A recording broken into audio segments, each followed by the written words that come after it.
नमस्कार विद्यार्थी मित्रांनो, बऱ्याच दिवसाच्या गॅपनंतर आपण एकत्र येत आहोत. आपल्या सर्वांचं या सेमिस्टर 6मध्ये पुन्हा एकदा स्वागत आहे. इंडस्ट्रियल मॅनेजमेंट पेपर 4 त्याचं पर्सनल मॅनेजमेंट असं नाव आहे. पर्सनल मॅनेजमेंट या पेपरचा सिलेबस आपण आज पाहणार आहोत.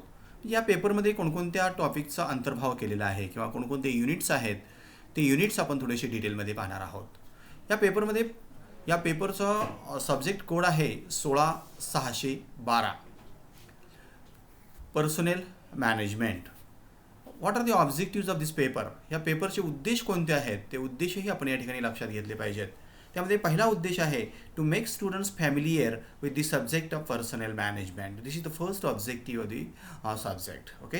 Then second objective is also given there to expose the students the importance and applicability of industrial management. It means that you should have to know the importance and applicability of industrial management, and that is also main objective of this paper. Okay. म्हणजे दुसरा उद्देश हा आहे की आपणाला personal मॅनेजमेंटचं महत्त्व आणि त्याची उपयोगिता ही या ठिकाणी समजली पाहिजे किंवा त्याचा वापर कशा पद्धतीने केला जाईल हे आपल्याला समजलं पाहिजे आणि ते समजावं हा या पेपरचा उद्देश आहे. लक्षात घ्या. त्यामध्ये पहिलं युनिट आहे युनिट नंबर 1 एम्प्लॉई रेम्युनरेशन. अतिशय महत्त्वाचा भाग असतो. कोणतीही व्यक्ती काम करत असताना त्याला मिळणाऱ्या पगाराचा पहिल्यांदा विचार करते, त्याला मिळणाऱ्या मानधनाचा पहिल्यांदा विचार करते आणि म्हणून एम्प्लॉई रेम्युनरेशन हा पहिला भाग किंवा पहिलं युनिट यामध्ये समावेशित केलेला आहे. त्यामध्ये आपल्याला काय काय पाहायचं आहे तर कन्सेप्ट्स ऑफ रेम्युनरेशन म्हणजे रेम्युनरेशनची कन्सेप्ट आपण या ठिकाणी विचारात घ्यायची आहे. त्याचबरोबर meaning of wedges and salary म्हणजे मजुरी आणि वेतन याचा अर्थ नेमका काय होतो हाही आपण या ठिकाणी समजून घ्यायचं आहे. त्यानंतर तिसरा भाग यामध्ये या युनिटचा आहे 1.3 that is given here objectives of wage and salary administration म्हणजे मजुरी आणि वेतन प्रशासनाचे उद्देश कोणते आहेत किंवा हेतू कोणते आहेत ते हेतूसुद्धा आपण या ठिकाणी समजून घेणं आवश्यक आहे. त्यानंतर 1.4 हा जो भाग आहे तो factors influencing wage and salary structure and administration म्हणजे वेज आणि सॅलरी स्ट्रक्चर आणि ॲडमिनिस्ट्रेशनवर कोणते घटक परिणाम करतात ते घटकही या ठिकाणी आपण काय करायचे विचारात घ्यावायचे आहेत. त्यानंतर मेथड्स ऑफ वेज पेमेंट म्हणजे वेगवेगळ्या वेज पेमेंटच्या मेथड्स आपण या ठिकाणी विचारात घ्यायच्या. त्यामध्ये टाईम रेट सिस्टीम असेल, टाईम रेट मेथड्स असेल किंवा पीस रेट मेथड्स असेल आणि incentive plans are also you have to study म्हणजे प्रोत्साहनात्मक योजना किंवा प्रेरणादायी योजना याही तुम्हाला वेतनाच्या पाहिजे आहेत. त्या कोणकोणत्या पाहिजेत आपल्याला तर त्यामध्ये हल्से प्लॅन असेल, रोवन प्लॅन असेल आणि टेलर प्लॅन असेल. हे 3 प्लॅन्स आपल्याला या ठिकाणी इन्सेंटिव्ह प्लॅनमध्ये पाहिजे आहेत. लक्षात घ्या. म्हणजे अशा पद्धतीनं युनिट नंबर 3 हे वेगवेगळ्या 6 मुद्द्यांच्या मध्ये विभागलं गेलेलं आहे. लक्षात आलं तुमच्या. म्हणजे ह्या 6 मुद्द्यांचा अंतर्भाव हा एम्प्लॉई रेम्युनरेशन ह्या युनिट नंबर 1 मध्ये होतो. आता हे युनिट शिकल्यानंतर हे युनिट संपल्यानंतर तुमच्याकडून काय अपेक्षित आहे म्हणजे लर्निंग आउटकम्स काय असू शकतात तर तुम्हाला नॉलेज अबाउट एम्प्लॉई रेम्युनरेशन म्हणजे एम्प्लॉईला कोणकोणत्या पद्धतीचं रेम्युनरेशन दिलं जातं, कोणकोणत्या पद्धतीनं रेम्युनरेशन दिलं जातं, कॅल्क्युलेट केलं जातं याबद्दलचं नॉलेज तुम्हाला मिळू शकतं आणि हे लर्निंग आउटकम या ठिकाणी आपण समजून घेतलं पाहिजे. त्यानंतर युनिट नंबर 2 हे आहे इंडस्ट्रियल रिलेशन्स. कोणतं युनिट आहे इंडस्ट्रियल रिलेशन्स. ह्या युनिटमध्ये आपल्याला काय पाहायचं आहे तर हे युनिट वेगवेगळ्या 5 सब युनिटच्या मध्ये विभागलं गेलेलं आहे. त्यामध्ये पहिला भाग आपल्याला पाहायचा आहे meaning, objectives and significance of industrial relations. Meaning, objectives and significance of industrial relations हा पहिला भाग आपण पाहायचा आहे. त्यानंतर दुसरा भाग आहे दी पार्टीज टू इंडस्ट्रियल रिलेशन्स म्हणजे ह्या इंडस्ट्रियल रिलेशन्समध्ये कोणकोणते पक्षकार असतात, कोणकोणत्या पार्टीज असतात त्या पार्टीजसुद्धा आपण या ठिकाणी सविस्तर पद्धतीने पाहिजेत. त्यानंतर तिसरा भाग ह्या युनिटमध्ये समावेशित केलेला आहे तो म्हणजे फॅक्टर्स अफेक्टिंग इंडस्ट्रियल रिलेशन्स म्हणजे औद्योगिक संबंधावर कोणते घटक परिणाम करतात ते घटकही आपणाला सविस्तर पद्धतीने अभ्यासावयाचे आहेत. त्यानंतर 2.4 हा जो भाग आहे त्यामध्ये meaning and causes of industrial disputes म्हणजे आता इंडस्ट्रियल डिस्प्यूट्स औद्योगिक कलह असं म्हटलं जातं आणि औद्योगिक कलहाचा अर्थ काय होतो आणि औद्योगिक कलह निर्माण होण्याची कारणं कोणती असतात ती कारणं या ठिकाणी युनिट नंबर 2मध्ये 2.4 यामध्ये अंतर्भूत केलेले आहेत. आणि शेवटी त्यानं आपल्याला पाहायचं आहे 2.5मध्ये measures taken by government to prevent industrial disputes.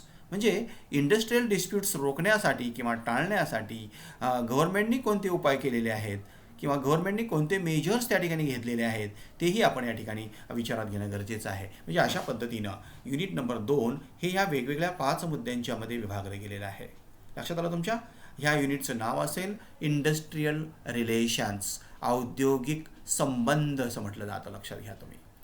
तुम्ही जर पोस्ट ग्रॅज्युएट लेवलला गेलात किंवा MPhilला जर तुम्ही गेलात तर त्यामध्ये personnel management and industrial relations हा एक पेपर तुम्हाला पाहायला मिळेल आणि त्यामधला हा एक छोटासा भाग आपल्या ह्या विषयामध्ये अंतर्भूत केलेला आहे. लक्षात घ्या तुम्ही. म्हणजे अशा पद्धतीनं हे युनिट नंबर 2 हे 5 मुद्द्यांच्यामध्ये समावेशित केलेलं आहे, 5 मुद्द्यामध्ये विभागलेलं आहे.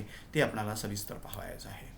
हे युनिट पाहिल्यानंतर तुमच्याकडून काय अपेक्षित असेल तर acquaintance with the industrial relations, म्हणजे तुम्हाला इंडस्ट्रियल रिलेशनच्या बाबतीत नॉलेज अवगत होतं.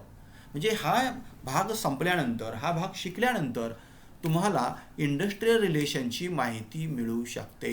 हे लर्निंग आउटकम आपण या ठिकाणी समजून घेणं गरजेचं आहे. लक्षात घ्या. त्यानंतर या विषयामधलं तिसरं युनिट आहे एम्प्लॉई सेफ्टी, हेल्थ अँड मोरॅल. लक्षात घ्या. एम्प्लॉई सेफ्टी, हेल्थ अँड मोरॅल हाही अतिशय महत्त्वाचा भाग असतो. मोरॅल किंवा मॉरल असं म्हटलं जातं. आता यामध्ये काय काय पाहायचं आहे आपल्याला तर हे युनिटसुद्धा वेगवेगळ्या 5 मुद्द्यांच्यामध्ये विभागलं गेलेलं आहे. त्यामध्ये पहिला भाग जो आहे तो म्हणजे meaning and need of employee safety.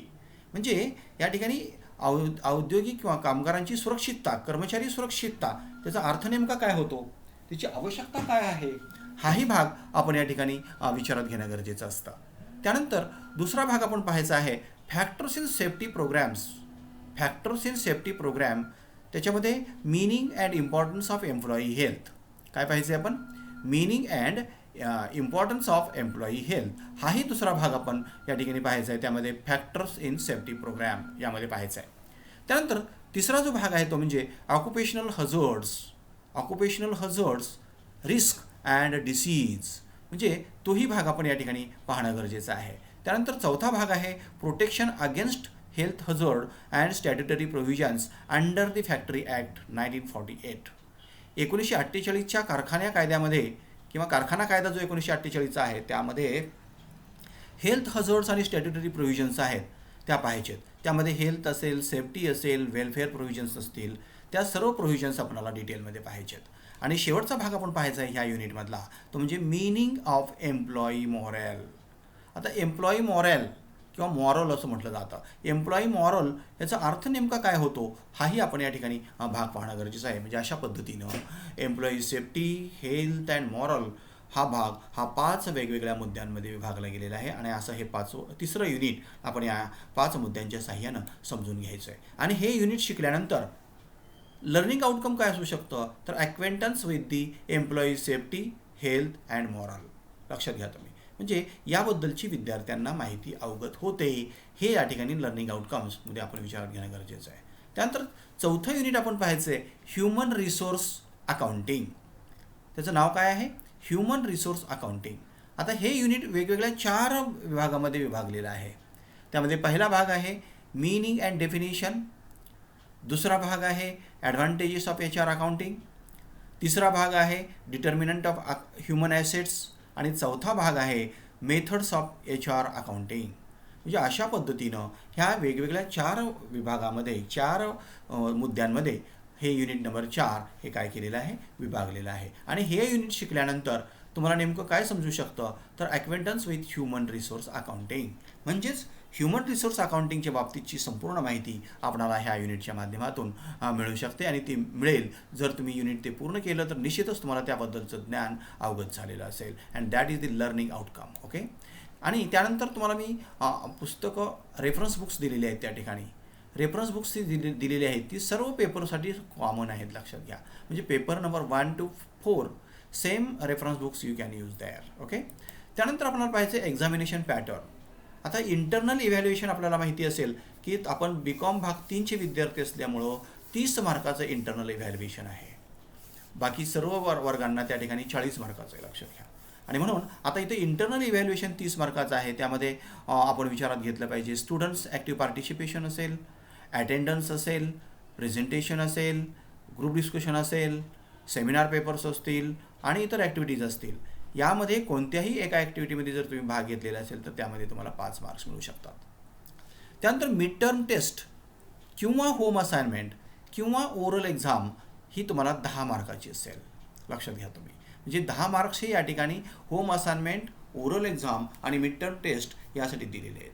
आणि तिसरा जो भाग आहे तो म्हणजे MCQ टेस्ट ही या ठिकाणी दिलेली असते. 15 मार्कासाठी ती MCQ असते आणि प्रत्येक क्वेश्चनला 1 मार्क असतो. म्हणजे 1 क्वेश्चन फॉर 1 मार्क असं या ठिकाणी लिहिलेलं आहे पहा. म्हणजे अशा पद्धतीनं 30 मार्क्स हे तुम्हाला इंटरनल असतात. त्यानंतर स्टँडर्ड ऑफ पासिंग हे कसं असू शकतं, तर इंटरनलमध्ये 30पैकी तुम्हाला किती मार्क्स पडले पाहिजेत, तर 12 मार्क्स पडले पाहिजेत, कारण सेपरेट पासिंग आहे. लक्षात घ्या तुम्ही. त्यानंतर थेरी परीक्षेमध्ये तुम्हाला 70पैकी किती मार्क्स पडले पाहिजेत, कमीत कमी 28 मार्क्स पडले पाहिजेत. आणि टोटल तुम्हाला कमीत कमी किती मार्क्स असली पाहिजेत पास होण्यासाठी, तर 100पैकी 40 मार्क्स पडली पाहिजेत. म्हणजे 40 मार्क्स तुम्ही मिळवले पाहिजेत. म्हणजे इंटरनल इव्हॅल्युएशनमध्ये तुम्हाला 12 मार्क्स प्राप्त झालेले असले पाहिजेत आणि थेरीच्या एक्झाममध्ये तुम्हाला 28 मार्क्स कमीत कमी प्राप्त झालेले असले पाहिजेत. अशी टोटल एकूण तुमची किती असली पाहिजे, कमीत कमी 40 मार्क्स असले पाहिजे, तरच तुम्ही त्या ठिकाणी त्या विषयामध्ये उत्तीर्ण असे डिक्लेअर केले जातात, घोषित केले जातात. लक्षात घ्या तुम्ही. म्हणजे अशा पद्धतीनं इंटरनल इव्हॅल्युएशनचा पॅटर्न हाही आपण समजून घेणं गरजेचं असतं. त्यानंतर नेचर ऑफ क्वेश्चन पेपर म्हणजे एक्झामिनेशन पॅटर्न कसा असू शकतो थेरी एक्झामचा, हाही आपण समजून घ्यायचा आहे. त्याचं ड्युरेशन असतं 2.5 तासाचं, 2 तास 30 minute time duration is given there. Total marks किती असतील, तर 70 मार्क्स असतील.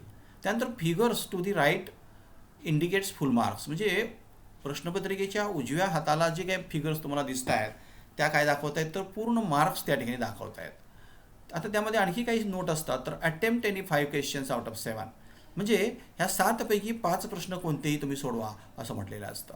मग आता पहिला जो प्रश्न आहे तो write short answers any 2 out of 3. म्हणजे 3पैकी 2 लघुत्तरी प्रश्न तुम्हाला सोडवायचे आहेत, शॉर्ट आन्सर क्वेश्चन्स. ओके. आणि त्याला 14 मार्क्स असतील. त्यानंतर प्रश्न क्रमांक 2, 3, 4, 5 आणि 6 हे ब्रॉड क्वेश्चन्स असतील. हे ब्रॉड क्वेश्चन्स असतील, त्याला इंटरनल ऑप्शन असेल 1, 2पैकी 1, 2पैकी 1, 2पैकी 1. म्हणजे अशा पद्धतीनं प्रश्न क्रमांक 2 ते 6 यापैकी तुम्हाला त्या ठिकाणी किती प्रश्न सोडवायचे आहेत, तर त्या ठिकाणी 3 प्रश्न सोडवायचे आहेत. लक्षात घ्या तुम्ही. किती प्रश्न सोडवायचे, 3 प्रश्न सोडवायचे आहेत. लक्षात घ्या. म्हणजे अशा पद्धतीनं. आणि 7वा जो प्रश्न आहे तोही तुम्ही सोडवावा. मी 3 असं एवढ्यासाठी म्हटलेलं आहे की पहिला आणि 7वा तुम्ही कंपल्सरी सोडवावा, कारण त्यामध्ये तुमचं स्कोरिंग होतं. 7वा प्रश्न कोणता असतो, तर write short notes any 2 out of 3. म्हणजे 3पैकी 2 शॉर्ट नोट्स लिहा असं म्हटलं जातं. शॉर्ट नोट्स आणि शॉर्ट आन्सर क्वेश्चन हे तुम्ही कधीही ऑप्शनला टाकायचे नाही, ते कंपल्सरी सोडवायचे. आणि राहिलेल्या ब्रॉड क्वेश्चनमध्ये 2 ते 6 यामधले परत कोणतेही तुम्ही 3 प्रश्न हे सोडवू शकता. म्हणजे अशा पद्धतीनं हे 5 प्रश्न जर तुम्ही सोडवले, तेच प्रत्येक प्रश्नाला 14 मार्क्स असतात, हे लक्षात घ्या. अशा पद्धतीनं 70 मार्काची परीक्षा ही त्या ठिकाणी घेतली जाते. आणि परीक्षेचं नेचर आपण समजून घेतल्यानंतर याच ठिकाणी हा जो अभ्यासक्रमाचा जो भाग आहे बाळांनो, या ठिकाणी संपला जातो. धन्यवाद.